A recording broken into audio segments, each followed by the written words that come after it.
பாம்பே ஹல்வா எப்படி பண்றதுன்னு பார்க்கலாம். அல்வாலேயே ரொம்ப சிம்பிளான ரெசிபி பாம்பே ஹல்வா தான். வாங்க அதை எப்படி பண்றதுன்னு பார்க்கலாம். நான் ஹல்வா பண்றதுக்கு இன்னைக்கு 1/2 கப் கார்ன்ஃப்ளவர் மாவு எடுத்திருக்கேன். ஃபர்ஸ்ட் நம்ம இதை மிக்சிங் பவுலுக்கு மாத்திக்கலாம். இதை மிக்ஸ் பண்றதுக்கு நான் 1 கப் தண்ணி எடுத்திருக்கேன். இதை தண்ணியை சேர்த்துட்டு நல்லா மிக்ஸ் பண்ணிக்கலாம்.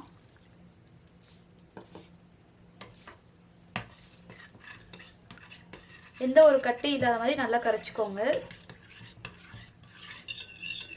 இந்த மாதிரி கட்டி இல்லாத மாதிரி கலந்துக்கோங்க. பார்க்க பால் மாதிரி இருக்கணும். இதை ஓரமாக எடுத்து வச்சுட்டு நம்ம முந்திரி பருப்பு வறுத்து எடுத்துக்கலாம்.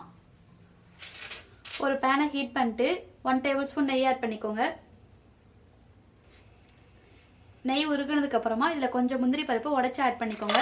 உடச்சி ஆட் பண்ணும்போது நமக்கு பீஸ் போட ரொம்ப ஈஸியாக இருக்கும். இது நல்லா ப்ரௌன் கலர் ஆகிற வரைக்கும் வறுத்து எடுத்துக்கலாம்.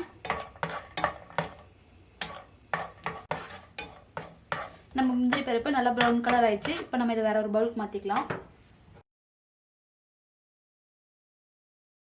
அடுத்து நம்ம சர்க்கரை பாகு ரெடி பண்ணிடலாம். 1/2 கப் மாவுக்கு நான் இன்னைக்கு 1/2 கப் சர்க்கரை எடுத்திருக்கேன். இதை நம்ம ஆட் பண்ணிக்கலாம். இது கூட 1/2 கப் தண்ணி ஆட் பண்ணிக்கோங்க.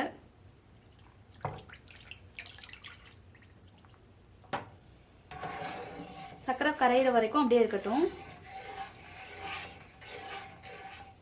சர்க்கரை கரைஞ்சிருச்சு. இப்போ நம்ம இது கூட 1/2 டீஸ்பூன் லெமன் ஜூஸ் ஆட் பண்ணிக்கலாம். லெமன் ஜூஸ் ஆட் பண்ணுறதுனால சர்க்கரை எல்லாம் திரும்பி கட்டியாக ஃபார்ம் ஆகாமல் இருக்கும்.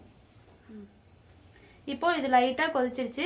நம்ம மிக்ஸ் பண்ணி வச்சுருக்க கார்ன்ஃப்ளவர் மாவு ஆட் பண்ணிடலாம். இது அப்படியே லைட்டாக கரைச்சி விட்டுட்டு ஆட் பண்ணிக்கோங்க.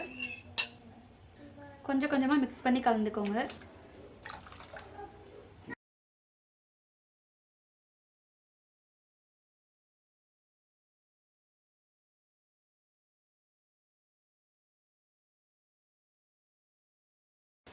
இது அப்படியே நல்லா கலந்து விட்டுட்டே இருங்க. மீடியம் ஃப்ளேமில் வச்சுக்கோங்க. லைட்டாக கட்டி ஃபார்ம் ஆகிட்டே இருக்கும். அப்படியே விடாமல் கலந்து விட்டுட்டே இருங்க.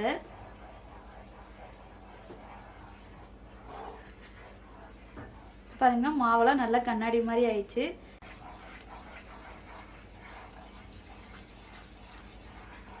இப்போ இது ஓரளவுக்கு நல்லா கெட்டி ஆயிடுச்சு. இது கரெக்டாக 1/2 கப் அளவுக்கு நெய் யூஸ் ஆகும். நம்ம இப்போ ஒவ்வொரு டேபிள் ஸ்பூனாக மிக்ஸ் பண்ணி கலந்து விட்டுக்கலாம்.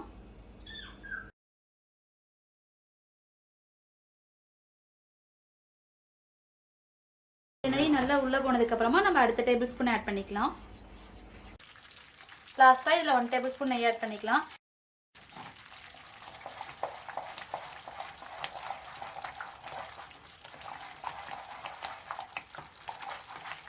இந்த ஸ்டேஜில் நம்ம இது கூட கலர் ஆட் பண்ணிடலாம். நான் இன்றைக்கி ரெட் ஃபுட் கலர் எடுத்திருக்கேன். நீங்கள் வேணும்னா எல்லோ கலர் கூட யூஸ் பண்ணிக்கலாம். நான் இது 1 டேபிள் ஸ்பூன் தண்ணியில் வந்து நல்லா மிக்ஸ் பண்ணி வச்சுருக்கேன். இது அப்படியே நல்லா மிக்ஸ் பண்ணி விட்டுருங்க.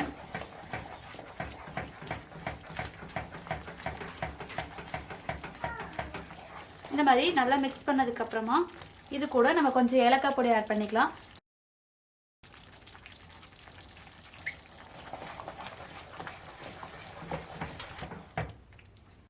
அப்புறமா நம்ம வறுத்து வச்சிருக்க முந்திரி ஆட் பண்ணிக்கலாம். இதையும் சேர்த்துட்டு நல்லா மிக்ஸ் பண்ணிக்கோங்க. இப்போ நம்ம அல்வா ரெடி ஆயிடுச்சு. பாருங்க, பேனில் கொஞ்சம் கூட ஒட்டவே இல்லை. பேனோட சேர்ந்து நல்லா சுற்றுது. இதை நம்ம அல்வாவோட ஸ்டேஜ். இப்போ நம்ம ஸ்டவ் ஆஃப் பண்ணிடலாம். இதை ஒரு நெய் தடவின பிளேட்க்கு மாற்றிடலாம்.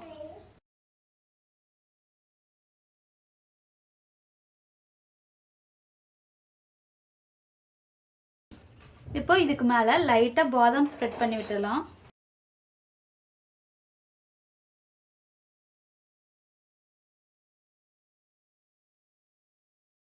இது ஒரு 1 ஹவர் அப்படியே இருக்கட்டும். நல்லா ஆறுனதுக்கப்புறமா நம்ம பீஸ் போட்டுடலாம்.